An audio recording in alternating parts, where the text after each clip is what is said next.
As a young, enthusiastic music teacher, my first job took me to a small, seemingly innocuous suburban town. The town had one high school, which was quite old and had its share of rumors and myths. The most gripping tale was about the old, unused music room on the third floor. It was said to be haunted by a spirit, a former music teacher named Ms. Clara who had gone missing decades ago under mysterious circumstances. According to lore, you could still hear her play the piano at the stroke of midnight. When I heard this story, it intrigued me more than it frightened me. So one fateful evening, after all the students had gone home and the hallways echoed with silence, I decided to visit that old room. I wasn't really a skeptic, but neither was I one to be easily spooked. I ascended the stairs to the third floor, each step creaking under my feet as if to warn me to turn back. But I pressed on, my heartbeat slightly elevated but my spirit undeterred.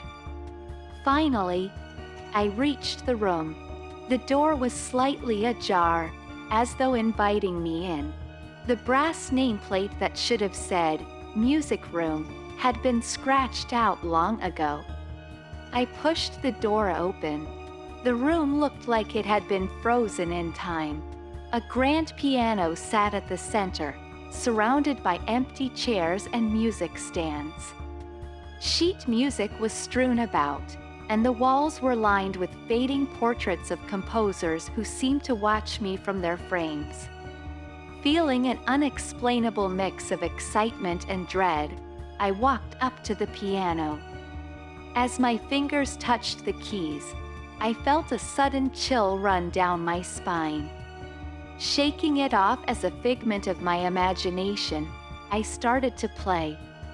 To my amazement, the piano was in tune, and the sound it produced was heavenly. I got so lost in the melody that I lost track of time.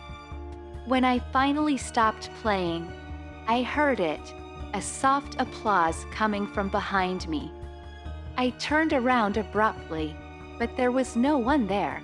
The room was as empty as it was before. But then, my eyes were drawn to the sheet music on the music stand near the piano. It had changed. The composition on the page was now a piece I had never seen before, a hauntingly beautiful tune titled "The Melody of the Forgotten" and composed by Clara. Curiosity and horror danced within me.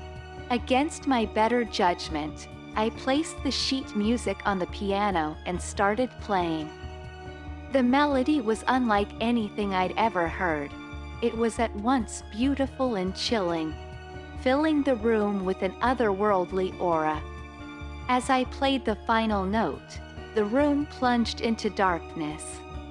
I was overcome by a freezing cold that seemed to seep into my bones. And then, she appeared, Ms. Clara, her figure ethereal, translucent, her eyes hollow but filled with an indescribable emotion. "Do you like my composition?" she asked, her voice tinged with a melancholy I could feel in my very soul. "I do," I whispered, my voice quivering. "It's beautiful."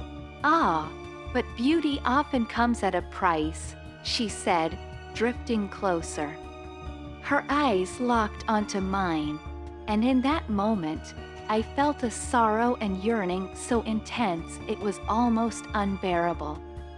Just then, the grandfather clock in the hallway struck midnight, breaking the spell. The lights flickered back on, and she was gone. The room was just a room again, empty and forlorn.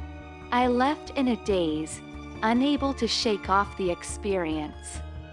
The next day, I found that I couldn't remember how to play "The Melody of the Forgotten," as though the notes had been erased from my memory. I searched for the sheet music but couldn't find it anywhere.